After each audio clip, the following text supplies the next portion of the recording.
Hello అండి, welcome back to our channel. నేను మీ అశ్విని. ఈరోజు మన వీడియో వచ్చేసి శనగపిండి లేకపోయినా అప్పటికప్పుడు పచ్చి శనగపప్పుతో పిండి పట్టించే పని లేకుండా ఇంట్లోనే ఈజీగా మురుకులు ఎలా చేసుకోవాలో చూద్దాము. చాలా బాగుంటాయి. ఒక్కసారి ఇలా మీరు కూడా ట్రై చేయండి. ఇక స్కూల్కి వెళ్ళే పిల్లలకు స్నాక్స్ బాక్స్లో పెట్టివ్వటం కోసం కూడా చాలా బాగుంటాయి. చాలా క్రిస్పీగా, చాలా ఫ్రెష్గా ఉంటాయి. డబ్బాలో స్టోర్ చేసుకుంటే 15 రోజులైనా పాడైపోవు. ముందుగా ఈ మురుకుల కోసం ఒక కుక్కర్ గిన్నె తీసుకొని ఇందులో 1/4 కప్పు పచ్చిశనగ పప్పు ఉంటాయి కదా, వీటిని ఒక 1/4 కప్పు దాకా తీసుకోవాలి. ఒక కుక్కర్ గిన్నెలోకి తీసుకొని ఇందులోనే ఒక 1/4 కప్పు ఏమో పెసరపప్పు తీసుకోండి.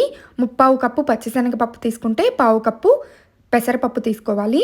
పచ్చిశనగపప్పు అంటే ఏంటి అని అడుగుతారేమో. మనం పూర్ణం బూరెలు చేసుకుంటాం కదా, వాటిల్లోకి వాడే పప్పునే పచ్చిశనగపప్పు అంటారు. వీటిని ఒక కుక్కర్ గిన్నెలోకి తీసుకొని శుభ్రంగా వాటర్ వేసి 1కి 2 సార్లు కడిగేసి మరలా ఒక 2 కప్పుల నీళ్లు వేసుకొని ఒక స్పూన్ ఆయిల్ వేసుకొని కుక్కర్ మూత పెట్టేసి విజిల్ పెట్టుకొని 5 విజిల్స్ వచ్చేంత వరకు ఉడికించుకోవాలి. 5 విజిల్స్ వచ్చిన తర్వాత స్టవ్ ఆఫ్ చేసి ప్రెషర్ అంతా పోయిన తర్వాత మూత ఓపెన్ చేసి చూసారంటే చక్కగా పచ్చిశనగపప్పు పెసరపప్పు 2 బాగా ఉడికిపోతాయి. మొత్తం మనం 2 పప్పులు కలిపి 1 కప్పు తీసుకున్నాము.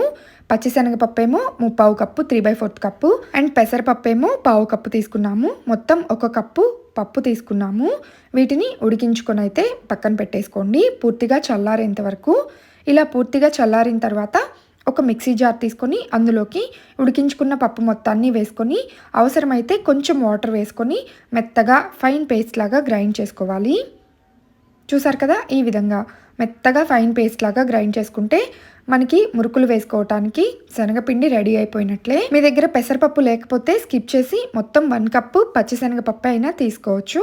తర్వాత ఒక మిక్సింగ్ బౌల్ తీసుకొని అందులోకి 4 కప్పుల దాకా పొడి బియ్యం పిండి తీసుకుంటున్నాను. 1 కప్పు పప్పు తీసుకుంటే 4 కప్పుల బియ్యం పిండి తీసుకోండి. ఇందులోనే ఒక 2 స్పూన్లు దాకా వాము కూడా వేసుకోవాలి. వాము డైజెషన్కి చాలా మంచిది కాబట్టి పిల్లలకు ఈజీగా అరగటానికి ఇలా వాము కంపల్సరీగా వేసుకోండి. కావాలంటే మీరు వాము ప్లేస్లో జీలకర్ర పౌడర్ కూడా వేసుకోవచ్చు. తర్వాత ఇందులో రుచికి తగ్గట్లుగా ఉప్పు, ఒక గుప్పెడు దాకా నువ్వులు కూడా వేశాను. అండ్ కారం కూడా మీ రుచికి సరిపడా వేసుకొని ఒక 2 స్పూన్లు దాకా ఆయిల్ వేసుకోండి. ఆయిల్ ప్లేస్లో మీరు కావాలంటే నెయ్యి అయినా వేసుకోవచ్చు, బటర్ అయినా వేసుకోవచ్చు. ఇలా ఇవన్నీ పిండిలో వేసుకొని మొత్తం బియ్యం పిండిలో ఇవన్నీ బాగా కలిసేంత వరకు కలుపుకోండి. ఇలా ఇవన్నీ బాగా కలిసిన తర్వాత ముందుగా గ్రైండ్ చేసుకున్న పప్పు పేస్ట్ ఉంది కదా, ఈ పేస్ట్ మొత్తాన్ని ఇందులో వేసుకోవాలి. ఈ శనగపప్పు పేస్ట్ మొత్తాన్ని వేసుకొని పిండిలో బాగా కలిసేంత వరకు కలుపుకోండి. 1 కప్పు పప్పుకి 4 కప్పుల పొడి బియ్యం పిండి తీసుకున్నాను. ఇలా పిండిలో ఇదంతా బాగా కలిసిపోయిన తర్వాత అవసరమైతే కొంచెం కొంచెంగా నీళ్లు వేసుకుంటూ పిండిని గట్టి ముద్దలాగా తడుపుకోవాలి. ఒకేసారి ఎక్కువ వాటర్ వేయకండి, పిండి ఒకవేళ లూజ్ అయ్యే అవకాశం ఉంది.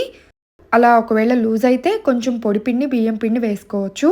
ఫైనల్లీ పిండిని అయితే ఇలా ముద్దలాగా తడిపేసుకున్నాను. ఇందులో ఒక పావు వంతు పాటు తీసుకొని ఇలా మనం మురుకుల గొట్టంలో పెట్టుకోవటానికి వీలుగా బాగా కలుపుకొని మురుకుల గొట్టంలో పెట్టేసుకోండి. మిగిలిన పిండి పొడి బారకుండా ఇలా పైన ఒక తడి క్లాత్ వేసుకున్నారంటే మురుకులన్నీ ఒకే మాదిరిగా వస్తాయి, క్రిస్పీగా వస్తాయి. చక్కగా ఆయిల్ కూడా డీప్ ఫ్రైకి పెట్టేసుకున్నాను. ఇక మురుకుల గొట్టంలో వేసుకున్న పిండిని ఇలా మురుకుల్లాగా ఒత్తుకోవాలి. మీ ఇష్టం అన్నమాట. మురుకులు మీకు ఏ టైప్లో కావాలంటే ఆ టైప్లో చేసుకోవచ్చు. మాకు చిన్న చిన్న సన్నగా ఉండే మురుకులు కావాలి అనుకుంటే మీరు సన్న హోల్స్ ఉన్న ప్లేట్ వేసుకొని మురుకులు డైరెక్ట్గా ఆయిల్లో అయినా ఒత్తుకోవచ్చు. నేనైతే ఇలా కొంచెం చిన్న చిన్న చక్రాల మాదిరిగా ఉండే విధంగా ఒత్తుకున్నాను. ఒక క్లాత్ మీదకి ఒత్తుకొని తర్వాత ఆయిల్లో వేసుకుంటున్నాను. ఇలా ఆయిల్లో వేసిన తర్వాత ఒకవైపు ఫ్రై అయిపోయిన తర్వాత రెండో వైపుకి టర్న్ చేసుకుంటూ క్రిస్పీగా ఫ్రై అయ్యేంత వరకు ఫ్రై చేసుకోండి. ఆయిల్లో మనకి బుడకలు వస్తున్నాయి కదా, అవన్నీ ఆగిపోతాయి అన్నమాట. ఇవి ఫ్రై అయిపోతే ఎయిర్ బబుల్స్ అన్నీ పోయిన తర్వాత వీటిని ఆయిల్లోంచి తీసేసి ఒక ప్లేట్లోకి కానీ ఏదైనా గిన్నెలోకి కానీ తీసుకొని కాస్త చల్లారిన తర్వాత ఒక డబ్బాలో స్టోర్ చేసుకున్నారంటే 15 రోజులైనా సరే పాడైపోవు, చాలా ఫ్రెష్గా ఉంటాయి. ఇదే పద్ధతిలో మిగిలిన పిండితో కూడా మురుకుల గొట్టంలో పిండిని పెట్టుకొని మురుకుల్ని ఒత్తుకొని తర్వాత ఆయిల్లో వేసుకుంటున్నాను. మురుకులను ఇలా చిన్న చిన్న చక్రాల మాదిరిగా ఒత్తుకున్నారంటే స్నాక్స్ బాక్స్లో పెట్టుకోవటం ఈజీగా ఉంటుంది. సో అందుకోసమే నేను ఇలా అన్నీ చిన్న చిన్న చక్రాల మాదిరిగా ప్రిపేర్ చేసుకొని ఒక ప్లేట్లోకి అయితే తీసుకున్నాను. ఫైనల్గా నేను కలుపుకున్న పిండికి బోల్డ్ అన్ని చక్రాలైతే వచ్చాయండి. పిల్లలు స్నాక్స్ అడిగినప్పుడు కంగారు పడే పని లేకుండా ఇలా చేసి పెట్టుకున్నారంటే అప్పటికప్పుడు స్నాక్స్ పెట్టచ్చు. చాలా చాలా టేస్టీగా కూడా ఉంటాయి అండ్ హెల్దీ కూడా. ఆయిల్ ఫుడ్ పట్టుకొని హెల్దీ అంటారేంటా అనుకుంటున్నారా? ఇలా చేసుకుంటే ఆయిల్ కూడా ఎక్కువ పీల్చవండి.